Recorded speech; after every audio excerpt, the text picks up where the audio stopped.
So we begin our class for today. We will be starting from line 270 after the end of Saturn's speech. After the end of Saturn's speech, okay? Okay. So Saturn spake, line number 271.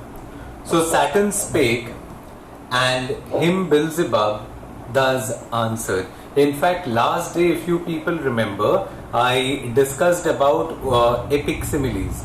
I gave you the definition of what epic simile is, and most probably, as far as I remember, that we also discussed two examples of epic simile in Paradise Lost.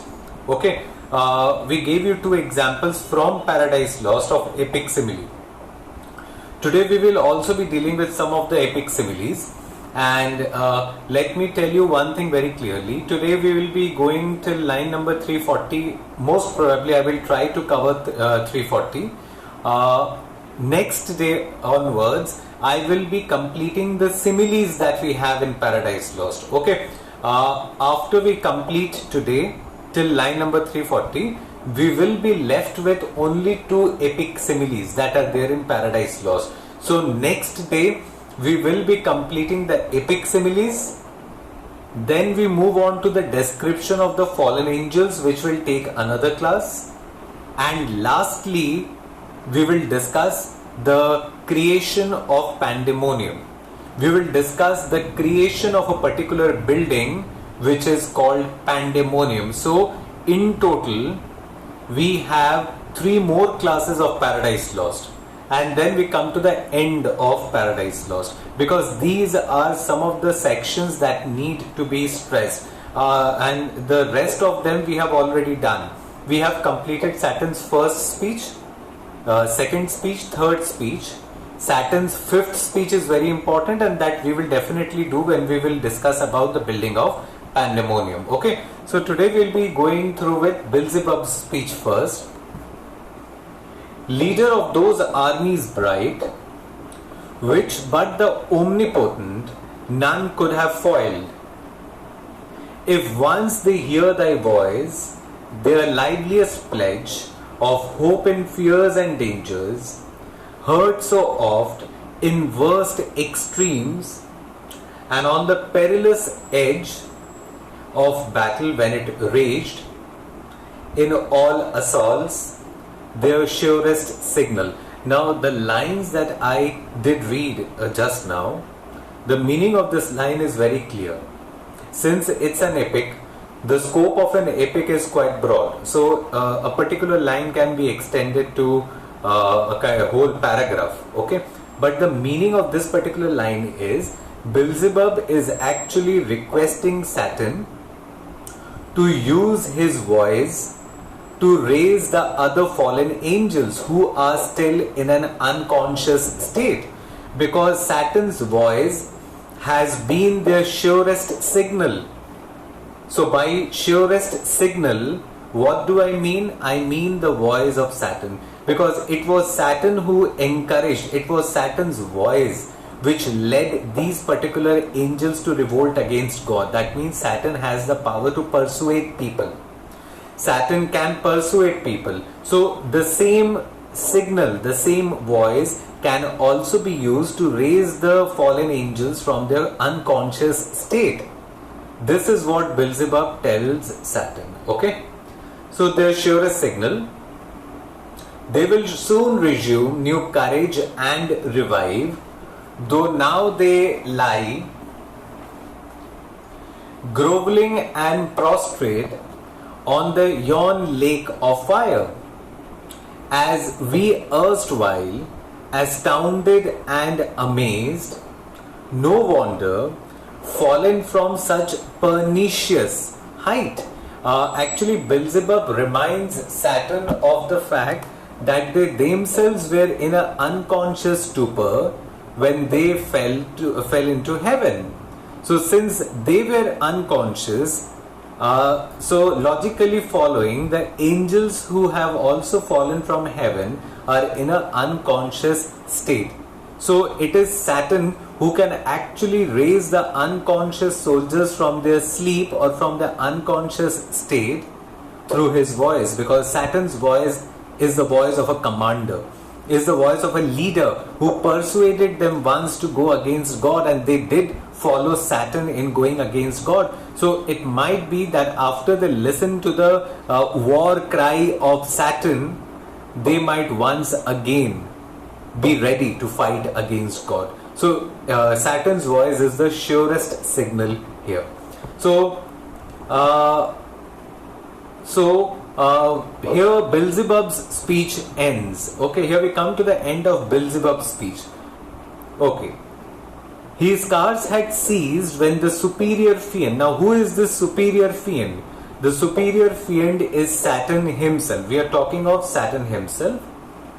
His cars had ceased. He here is Beelzebub. Beelzebub was actually giving his speech.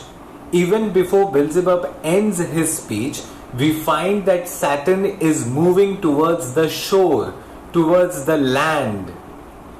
His ponderous shield, and if you remember clearly, last day I compared, in fact not I, Milton has compared Saturn's physique to that of Leviathan. That was the huge size of Saturn. Okay, Saturn was compared to a sea beast or a sea monster by the name of Leviathan. Now we come to another comparison. Saturn's shield. Now what is a shield? That round shaped thing that actually protects you from the strike of your opponent. If your opposition is actually striking at you with a sword, that particular shield safeguards you, protects you. So that is a shield. So if the physique and size of Saturn is like that of Leviathan, then automatically the size of shield will also be far greater, and that is the reason why the shield here has been compared to the moon. The shield here has been compared to the moon. This is also an example of, this is the third example of epic simile today. Let us read the lines first. His ponderous shield, ponderous means heavy shield. Ethereal temper. Ethereal temper means it is made up of metal. It is made up of metal tempered in heaven. This shield is made up of metal of heaven. It has been tempered in heaven. Okay. So ethereal temper. Massy. Massy means massive. The shield was heavy. It was massive. Large and round. Obviously the shape of a particular shield is usually round.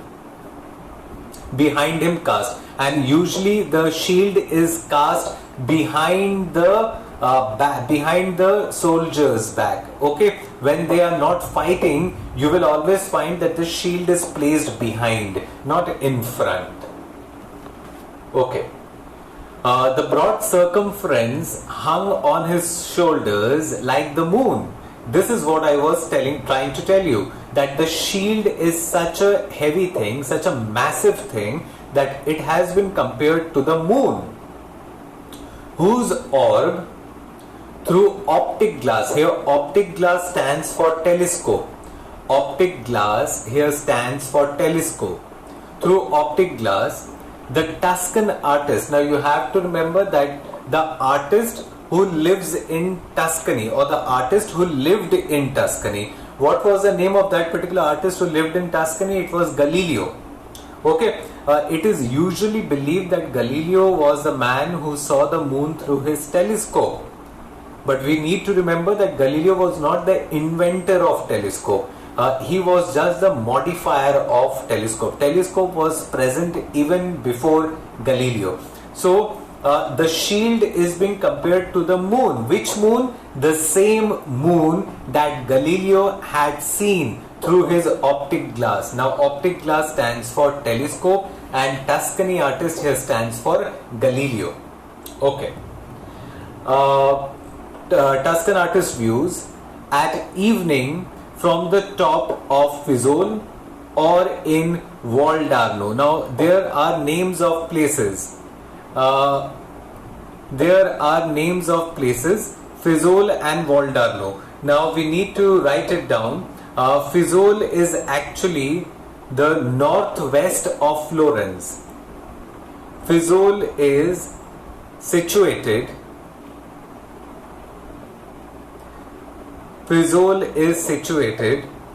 in the northwest of Florence. In the northwest of Florence.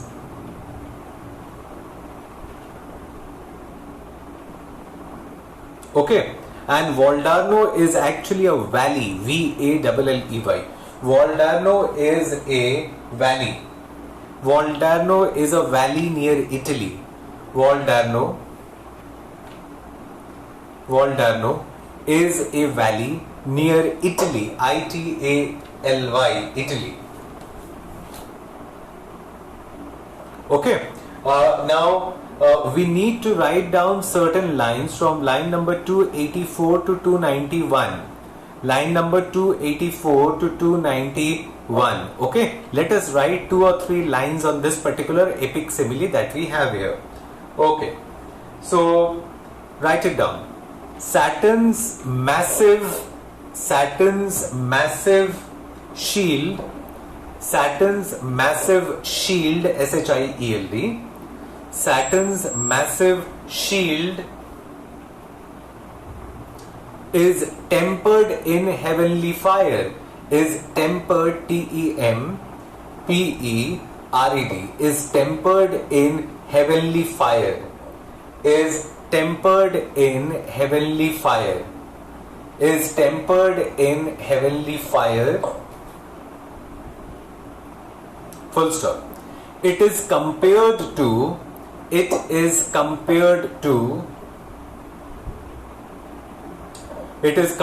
the moon, it is compared to the moon seen through Galileo's telescope, seen through Galileo's telescope, seen through Galileo's telescope, seen through Galileo's telescope. Okay, so this is the third epic simile. Now what we will do is we will also write down another epic simile which starts from line number 292. The epic simile starts from 292 to 294. It starts from 292 and ends at 294. Okay, this will also fall under the third epic simile. Okay, they are co-joined actually. Though unrelated, they are unrelated. The shield is compared to the moon, and here the spear, SPEAR, spear मतलब जो हाथ में रहता है, जेटा हाथे था के जेटा दिए छोड़े, मतलब जिसको हिंदी में भाला कहते हैं most probably, तो that is known as a spear. So the spear is compared to something. That is also an example of epic simile, and that will also be the third epic simile with the spear as well. Okay, so line number 292 to 294. The tallest pine, if you ever visit a mountainous place, if you ever go to a hilly region, you will find pine trees, PINE, and they are very tall. The pine trees are very tall. Okay, so the spear is being compared to that. The tallest pine, specially cut, CUT cut, to make, specially cut to make the mast, MAST, Bangla में इसको मास्तूल कहते हैं, बांग्ला एटा के मास्तूल बोले, जेटा जहाजेर ऊपर था, ठीक है, जहाज, पहले के जहाज के ऊपर वो जो मास्ट होते थे जिस पे कपड़ा लगा हुआ रहता था, हवा जिस तरफ बहेगी हवाटा जेदिके धक्का देबे, the ship will move in that particular direction. That is a mast actually. Okay, so the tallest pine specially cut to make the most of an admiral's flagship. The admiral's flagship, the mast of an admiral's flagship will look like, LIKE, will look like a small wand will look like a small wand, W-A-N-D. Now what do you mean by a wand? If you have ever seen magicians ever before in your life, you will see that the magicians always have a small stick in their hand. That stick is known as, the technical term for that particular stick is wand. जादू की जो छड़ी है, ठीक है, जादूगर the stick, that is known as a wand. Okay, so will look like a small wand, W-A-N-D, in comparison with Saturn's spear. In comparison with Saturn's spear, S-P-E-A-R. In comparison with Saturn's spear, S-P-E-A-R. So what is the comparison here? The tallest pine tree has been cut to make the mast of a particular ship. But if you compare Saturn's spear to that particular tallest mast, that tallest mast will appear to be the magician's stick. Such is the length of Saturn's spear that if you compare the tallest mast to that spear, that particular spear will appear as a magician's wand, will appear as a magician's stick. Okay, so again you find that this is an example of comparison, an example of epic simile. So this is again an example of third epic simile. Okay, so within this third epic simile, we have two things. The first one is Saturn's shield that is being compared to the moon, and the other is Saturn's spear, which is compared to a kind of a tallest mast that you have, but that tallest mast in comparison to the spear that Saturn has is nothing. It cannot be compared because Saturn's spear is greater, far greater in length than the mast that we are talking about. Okay? The mast appears to be a magic wand in front of that spear. Spear इतना बड़ा है कि mast उसके सामने कुछ भी नहीं है. So this is the comparison that we have from line number 292 to 294. Okay, so let us go through the lines. Oren Waldano to describe new lands, rivers or mountains in her spotty globe. Now her here refers to the moon. Her here refers to the moon. Galileo is trying to spot mountains and rivers on the globe of the moon. That means the moon has been personified here. The moon has been personified here. Okay. Rivers or mountains in a spotty globe. His spear, now that we are talking of spear, his spear to equal which the tallest pine hewn on Norwegian hills, to be the mast of some great admiral. Now admiral means some flagship. Okay, admiral means flagship, F-L-A-G, flagship, S-H-I-P. Where but a wand, as I told you, wand is a particular stick that is used by a magician. He walked with to support uneasy steps. Now you have to remember that Saturn was fallen on Saturn was thrown on the lake of hell. He was floating on the molten lava of that fiery lake. So when Saturn gets up and tries to fly towards the shore, he is actually feeling very weak. So he takes the help of the spear to walk properly. Okay, as old people do. As old people take the help of that particular stick to walk properly. Similarly, Saturn is now doing the same thing. Okay, he walked with to support uneasy steps over the burning mall. Now, what do you mean by the word mall? M-A-R-L. Mall means soil. S-O-I-L. Okay, burning soil. That means in the lake there was molten lava. On land, the sand itself is burning. So each and everything in hell is actually burning. Okay. Not like those steps on heaven's azure, and the torrid climb smote on him soars beside, vaulted with fire. There was a time when his walk had a majestic thing about it. His walk was very majestic when he was in heaven. But in contrast to heaven, the walk that we see in hell is one of weakness. There is no majestic, there is no glory in this walk of Saturn. Okay, and what else? और क्या है? The weather is so very hot; it's burning everywhere. So his body is smote with sores. चारों तरफ sores हुए हैं उसको.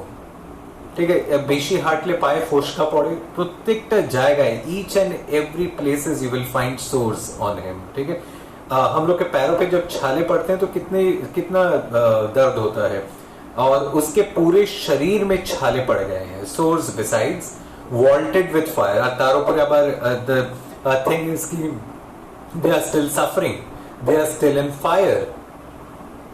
Nonetheless, he so endured till on the beach of that inflamed sea, he stood and called his legions. Now he went to the shore, he went to the land, and he is now calling out to his fallen angels, who are still unconscious on the lake of fire.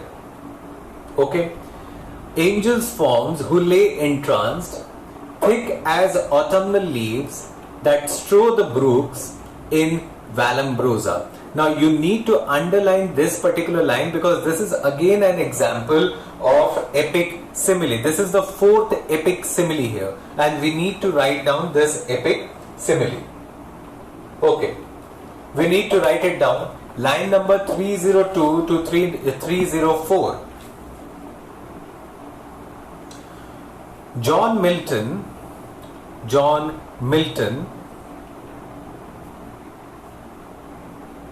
spent some time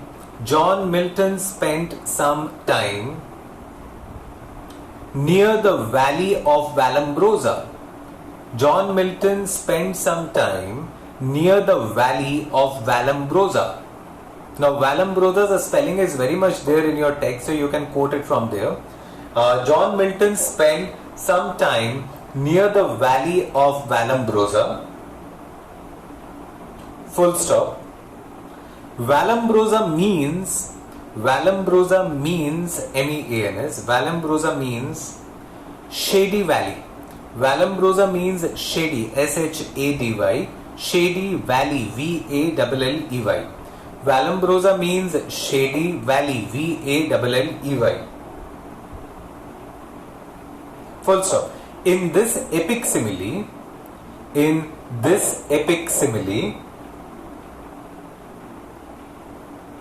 Milton is establishing an analogy.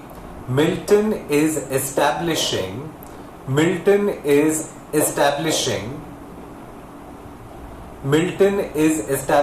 an analogy. ANALOGY is establishing an analogy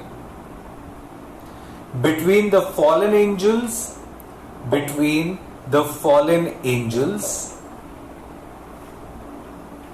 and the fallen leaves, and between the fallen angels and fallen leaves, LEAVES, of autumn. Fallen leaves of autumn. We very well know that the seasons are actually, English year is divided into 4 seasons. Okay, the first season in the English calendar is the spring, and then comes summer, then comes autumn, and then comes winter. So these are the 4 seasons in a particular year for a Britisher, for a person living in England. Okay, so autumn is actually the season when leaves fall down from the trees. Okay, late autumn is a time when you will not find a single leaf on the tree. The old leaves fall down, they change color, they die. So Milton's followers, Saturn's followers or Saturn's angels who supported him are fallen on that particular fiery lake. When leaves fall from trees, they fall in a very scattered manner. Have you ever seen a particular tree shading its leaves on the same spot one after the other? No. You will never find there is a randomness. One of the leaves gets scattered to some other place, the other leaves falls at some other place. Similarly, these angels were thrown. These angels are compared to those leaves, as leaves do not fall one upon the other. Similarly, these angels are also scattered like the leaves in Vallombrosa. Vallombrosa is a valley where Milton had spent a little time of his life in that particular valley. So there are lots of trees in that. There are lots of trees in Vallombrosa, and Milton saw that falling of trees, and he kind of drew this comparison, the fall, the scattered position in which these angels are located is being compared to the leaves that are scattered in a similar fashion. Okay, so this is the Vallombrosa valley. Vallombrosa is a word that has been used in the text itself. You can find the name Vallombrosa valley, Vallombrosa in the text itself. Okay, this is known as the Vallombrosa simile. This is known as the Vallombrosa simile. Okay, this is known as the Vallombrosa simile, and this is the fourth simile that we have. Okay.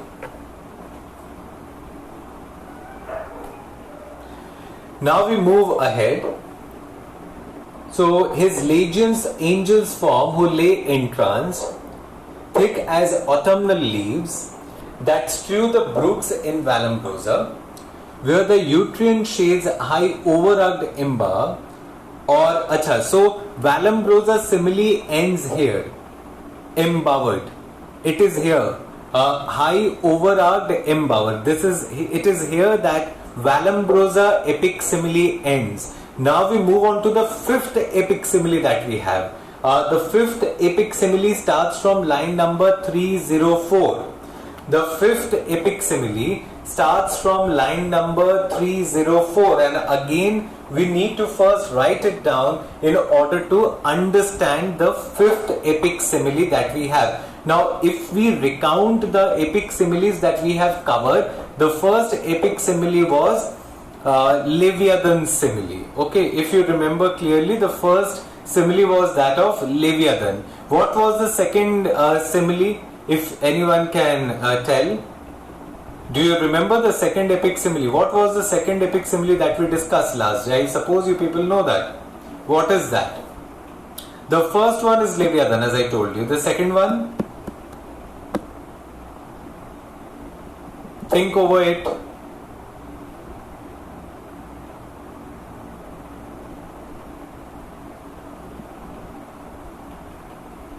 What was the second epic simile?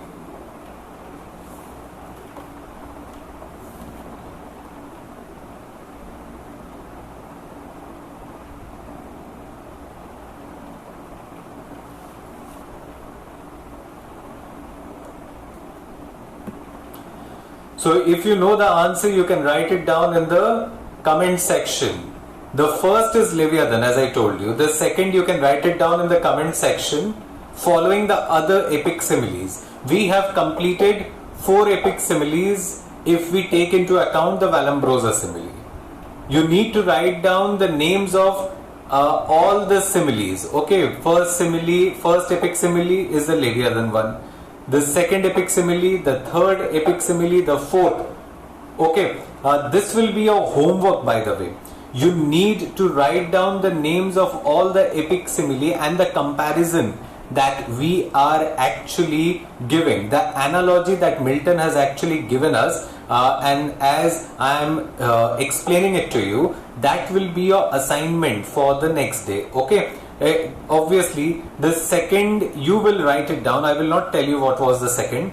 So first, second, so this is the way you will structure your answer. First you will write the definition of an epic simile, then you come to the first simile, explain that first simile, then the second one, then the third, then the fourth. Okay, now we move on to the fifth simile. The fourth one is the Vallombrosa simile.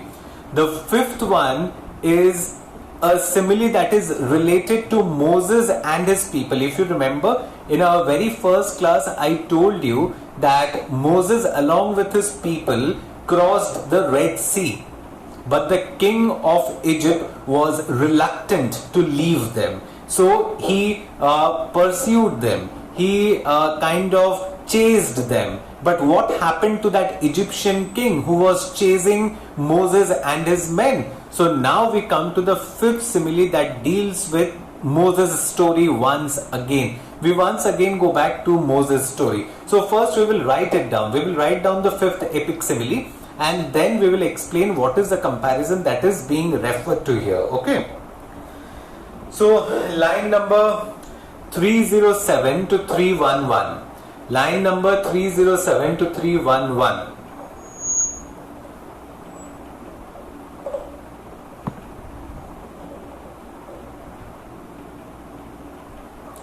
Line number 307 to 311.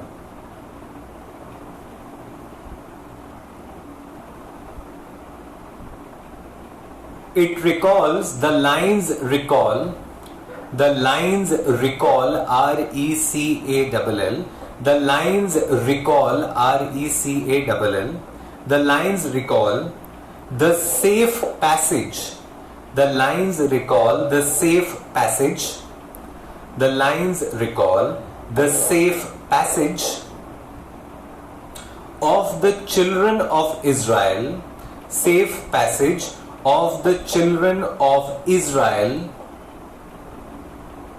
If you remember, the Moses people were known as Israelites. Okay. So recalls the safe passage of the children of Israel through the Red Sea, through the Red Sea, through the Red Sea, and the subsequent destruction, and the subsequent destruction, and the subsequent destruction of Pharaoh, the subsequent destruction of Pharaoh, P-H-A-R-A-O-H, P-H-A-R-A-O-H, Pharaoh. Pharaoh means an Egyptian king, Pharaoh, and his soldiers, and his soldiers, Pharaoh and his soldiers. Milton takes, T-A-K-E-S, Milton takes Busiris. If you go through the lines, you will find this name there in the lines mentioned. Busiris. Write down the spelling. B-R-U-I-S-I-R-I-S.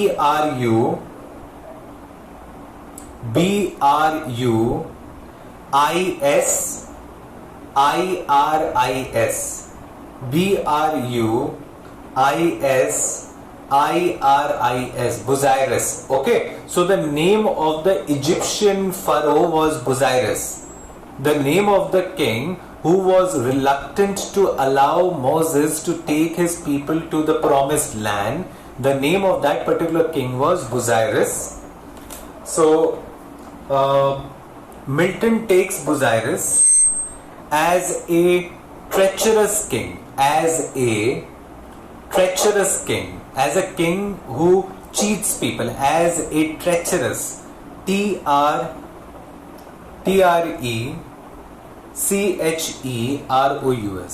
T-R-E-C-H-E-R-O-U-S, treacherous pharaoh, or treacherous king, who contrary, who contrary, C-O-N-T-R-A-R-Y, who contrary to his own promise, who contrary to his own promise, who contrary to his own promise, pursued the Israelites, who contrary to his own promise, pursued the Israelites.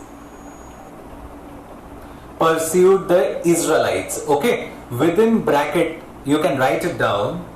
The sojourners of Goshen, The sojourners of Goshen. You will find this phrase in the lines mentioned. Line 307 to 311 has this phrase in it. You can write down the spelling if you can see that particular thing. Sojourners of Goshen.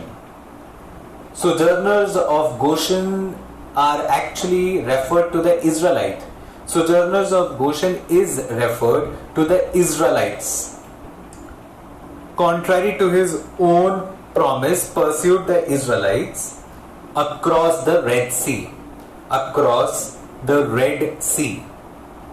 Across the Red Sea. Full stop. We people remember that the king promised Moses that he will allow his people to go to the promised land. But as we know the story, the king did not keep his promise and he chased or pursued these particular people. Okay, full stop. The Israelites passed over safely. The Israelite passed over safely.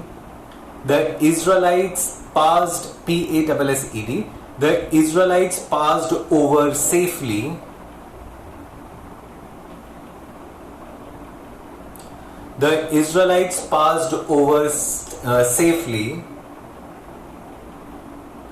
But the Egyptian chariots,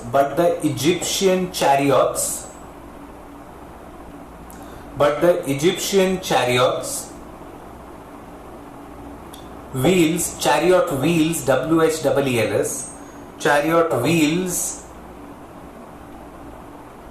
were broken. Chariot wheels were broken, B-R-O-K-E-N. And the sea engulfed them. And the sea engulfed them. And the sea engulfed them. E-N-G-U-L-F-E-D. Engulfed them. And cast their corpses. And cast, C-A-S-T. Cast their, T-H-E-I-R. Corpses. C-O-R-P-S-E-S. C-O-R-P-S-E-S. Carved their corpses on the shore. Okay. Cast their corpses on the shore. Now the story was something like this, that Moses along with his people crossed the Red Sea. The Red Sea's water divided into two parts and Moses took his people through the Red Sea. They walked through the Red Sea and moved to the other side of the sea. But when the Egyptian king and his soldiers entered the sea, what happened was the sea the water once again came back. There was no way through which they can walk with their horses to the other side of the bank, and ultimately the king along with all his soldiers were engulfed with water and they all died. That was the punishment of the king, whose name was Busiris, along with his soldiers. Okay, and what do we see? Moses along with his people, they were standing on the other side of the bank.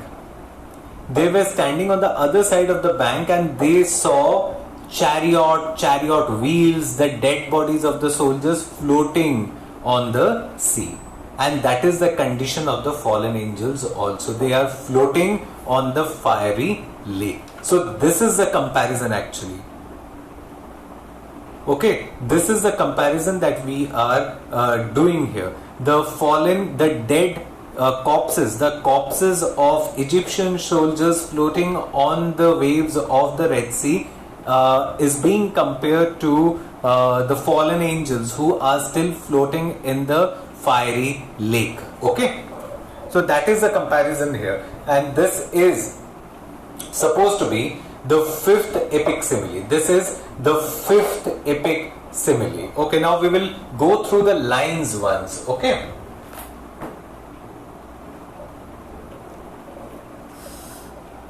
Okay, so let us go through the lines. High overarched embowered or scattered sedge, afloat when with fierce winds Orion armed, hath vexed the Red Sea coast, whose waves overthrew Busiris and his Memphian chivalry. Now Memphian chivalry, Memphian here stands for Egyptian. Memphian here stands for Egyptian. Okay, Memphian here stands for Egyptian. While with perfidious hatred, they pursued the sojourners of Goshen. And as I told you, these sojourners of Goshen are actually the chosen people, the Israelites, okay, who beheld from the safe shore their floating carcasses. Carcasses means dead bodies. Okay, carcasses means dead bodies. They were standing. Now, Israelites, when they crossed the Red Sea, they were standing on the shore, on the other side of the Red Sea, and they were seeing the dead body of Egyptians floating in the Red Sea, on the Red Sea. And broken chariot wheels, so thick Bistrion. Bistrion, abject and lost lay these, covering the flood under amazement of the hideous change. So, the condition of those particular dead bodies are being compared to these particular fallen angels. The condition is the same. The only difference is that these people are not dead, they are alive. Okay. Now Saturn begins his speech. And as we remember, Beelzebub told Saturn, or Beelzebub advised Saturn, that Saturn is the only person who can use his voice to encourage these fallen angels once again. So Saturn is using his surest signal, and that is his voice once again to arouse the spirit in these particular fallen angels. Okay. So the speech of Saturn begins with princes, potentates. Now this is a speech that is being referred to the fallen angels. Okay. Not to Beelzebub. As of now we have seen that only Beelzebub was present there. Saturn was communicating with Beelzebub only. But now this speech is being addressed to the fallen angels. Princes, potentates, warriors, the flower of heaven, once yours, now lost. The lines are very simple, I suppose. Saturn actually kind of invokes them, tells them that they were once in heaven and now they are lost in hell. If such astonishment as this can seize eternal spirits, or have you chosen this place after the toil of battle to repose? He actually instigates them once again. He is actually instigating them by telling them or asking them whether they are taking rest after their defeat in heaven. Okay, this is not the time to rest. That is what Saturn is actually trying to mean here. Okay. Okay, your wearied virtue, you people are tired, I suppose. For the ease you find to slumber here, I suppose this is a very wonderful place for you to take rest. Now this is a rhetorical question, because hell is not a very ideal place where you can take rest. In fact, we know that peace, hope and rest does not dwell in hell. So when Saturn says these lines are actually a kind of an instigation. Okay, it is a kind of a war cry that we need to stand again on our feet and we need to fight against God once again. We need to prepare ourselves. To slumber here as in the veils of heaven, or in this abject posture, have you sown to adore the conqueror, or have you decided to worship the conqueror who has defeated you? What do you want to do? Who now beholds cherub and seraph rolling in the flood with scattered arms and ensigns, till anon his swift pursuers from heaven gates discern the advantage, and descending tread us down thus drooping, or with linked thunderbolts transfix us to the bottom of this gulf. Now, if you people do not want to be transfixed in hell eternally, if you do not want to stay in hell eternally, what we need to do is we need to awake, we need to arise, or be forever fallen. Either we need to awake and arise and fight, or resolve once again to fight against God, else we will stay in hell, in this particular hell, forever. So only when you awake and arise and try to kind of work out what to do, we will till then remain in hell. Okay, so this is a very brief speech of Saturn. He is kind of instigating them rather, so that they can rise, they can, he wants them to become angry, because anger is one of those emotions, because once a man is angry, he or she is unable, he is blinded by that anger, he or she is unable to think logically. So anger is one of those things that a leader actually arouses in his soldiers, so that in that particular anger he or she is in a good position to take revenge. Rather than think about what he or she is doing, they are more into action of that particular thing. Okay, so herein ends Saturn's speech. Now the fallen angels heard their leader call out to them. Okay, that Saturn is actually, their leader is calling out to them. So they heard and were abashed. They were very ashamed. Their leader is calling them and they are still lying down on the fiery lake. So they were ashamed. And up they sprang upon the wing, as when men wont to catch on watch on duty, sleeping found by whom they dread, rouse and bestir themselves before well awake. Now this is again a comparison, but this is not an epic simile. They were ashamed. They hurriedly got up. I'm talking of the fallen angels. Now their hurriedly waking up is being compared to a watchman, a night watchman whose duty it was to guard the house, but he was sleeping, and he is caught red-handed by the owner of the house. What will be his reaction? He suddenly awakes, he rouses and feels very ashamed of what he was doing, because that was not the purpose for which he was assigned to. Similar is the expression that the fallen angels also give when Saturn, their leader, calls them. Okay? Achha. Okay. Rouse and bestir themselves before well awake. Nor did they not perceive the evil plight. Actually, they too notice that their condition is very deplorable. They are in a very sad state of affair. They too have noticed that, in which they were, or the fierce pains not feel, yet to their general's voice they soon obeyed innumerable. Okay, they obeyed to their general's voice. And who is this general? This general is definitely Saturn. Okay, we will be stopping here till innumerable. Again, we will have an epic simile starting from the next line. Now, this will be your assignment for this week. The assignment is we completed 5 epic similes, and our job will be to write an answer on epic simile. Your assignment for this week will be, you need to frame your answer in epic simile. Okay. Your answer will start with a definition of epic simile, the features of epic simile, and then you will deal with the 5 epic similes one by one. You need to give a heading. This is a Leviathan simile, this is a Vallombrosa simile, this is a moon simile, a shield or spear simile. You need to write down the titles to that particular simile. So 5 similes will be your homework for this week. We will stop here. We will again meet next week, and we need more 3 classes for Paradise Lost, and then we will move to certain poems if we have that in our syllabus, and then we will go to Rape of the Lock, because Rape of the Lock is a very hilarious kind of a text. It is not an epic but a mock epic, so there is nothing serious in Rape of the Lock. Paradise Lost is a very serious kind of a text, but Rape of the Lock is just the opposite of Paradise Lost, and it's a very easy read when it comes to reading it and understanding it.